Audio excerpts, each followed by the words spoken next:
Cuando se trata de análisis o comentarios sobre Hunter x Hunter hay un concepto que aparece por todos lados y este es el concepto de humanidad. Mucha gente comenta sobre cómo el arco de Gon es el de alguien que pierde su humanidad o de cómo el futuro imperio de las hormigas quimeras se derrumba por intentar ser la especie dominante. Esto es muy interesante ya que no son muchas las obras del género a las que se adentran a mostrar estos temas de una forma tan gris. ¿Qué es un ser humano? ¿Cuál es su definición? ¿A qué se refiere la gente cuando habla de que Gon pierde su humanidad? ¿Acaso deja de ser humano por dejarse llevar por los instintos? ¿O acaso Meruem lo es más por desarrollar la empatía? En una entrevista a Yoshihiro Togashi, mangaka de Hunter x Hunter, se le preguntó por la personalidad de Gon, a lo que él respondió: si hubiera hecho a mi protagonista un chico bueno y hubiera dibujado un manga de peleas con él, habría generado complicaciones. Eso per se habría hecho una historia divertida de escribir, pero pensé que no era donde quería ir con esta historia. Tampoco quería alienar a mis lectores que leían por y para las peleas. Gracias a hacer del protagonista un niño loco como Gon, pude escribir batallas sin tener que representar conflictos morales dentro del personaje. El arco de las hormigas quimera es muy interesante por explorar la condición humana.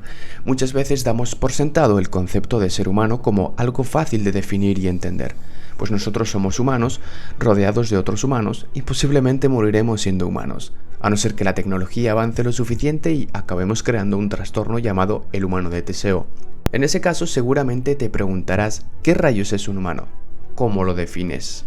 Muchas son las personas que piensan que la transformación de Gon no tiene sentido, que solo se aprecia en el arco de las quimeras o que el cambio radical del personaje es exagerado. Son muchos los animes neketsus o shonen, o historias de ficción en general, que nada más empezar buscan hacer la división clara entre lo bueno y lo malo, el héroe y el villano.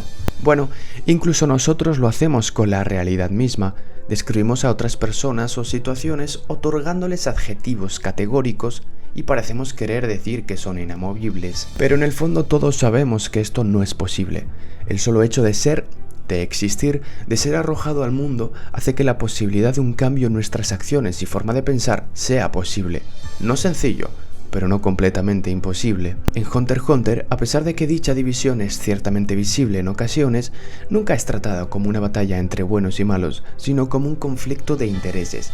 Pues al fin y al cabo, y salvando las distancias, muchas de las situaciones que etiquetamos de buenas o malas, justas e injustas, se deben más a un conflicto de intereses. Esto permite crear a personajes con razonamientos únicos y complejos, pues lo que les mueve no es un simple sentido de la justicia, ni a los villanos el decir que hacen lo que hacen porque la sociedad está mal. De hecho, y obviamente en relación con la obra, en escritura se suele destacar a dos tipos de escritores, el arquitecto y el jardinero. El arquitecto es aquel escritor que, a pesar de tener planeado el recorrido, se adhiere a la idea de que tanto el mundo como la gente es compleja, por lo que un personaje puede tomar decisiones que nunca tomaría.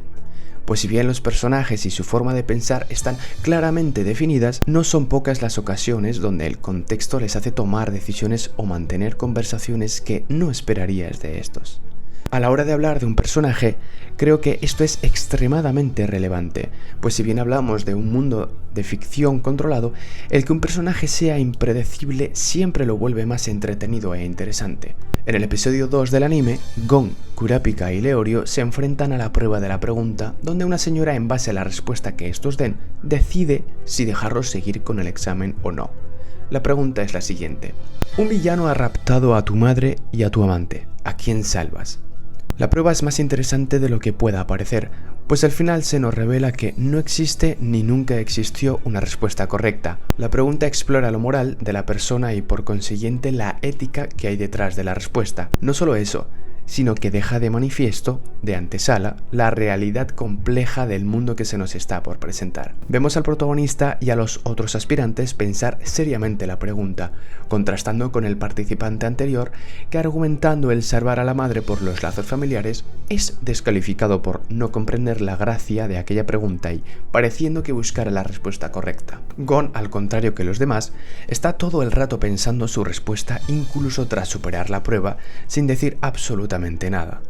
Esto no se debe a que sea una decisión difícil, que lo es, más bien es una decisión que no entra dentro de su razonamiento, más bien no entra dentro del razonamiento de muchas personas y no precisamente por falta de capacidad de decisión, sino de experiencia.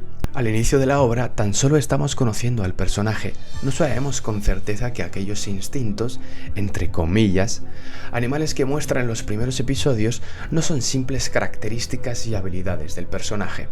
Hunter x Hunter es alabado en parte por subvertir los tropos más recurrentes en la mayoría de neketsus, y como el autor comentaba en la entrevista, normalmente se espera una esencia del protagonista que Gon no cumple del todo, pero que juega a favor de la obra para crear momentos de tensión y sorpresa. Al principio quería hacer de Gon un buen chico que dominara las encuestas de personaje que quieres tener como hijo, pero tan pronto como comenzó la serialización, o mejor dicho, tan pronto como empecé a escribir mi borrador, sentí que eso no era todo. Un niño que proclama que abandonará a su madre adoptiva para convertirse en cazador no es un buen hijo, ¿verdad? Empecé a pensar, este es un niño muy loco, pero pensé que no se podía evitar que se comportara de esa manera, ya que a su vez era el hijo de un padre que, de hecho, abandonó a su hijo para convertirse en un cazador. Para mí, era un personaje natural.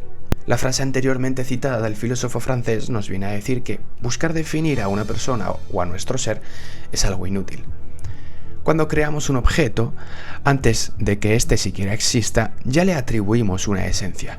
Si, por ejemplo, voy a escribir un libro, antes siquiera de hacer un borrador, seguramente ya sabré el género en el cual quiero adentrarme, el estilo de escritura, eventos que quiero que se den de alguna u otra forma, el mensaje de la obra y un largo etcétera. De esta forma, la obra, incluso antes de ser, ya tiene una esencia. Sin embargo, el ser humano, por su responsabilidad de libertad, capacidad de pensar y actuar de forma voluntaria e involuntaria y por lo impredecible de la vida, siempre está creando una esencia.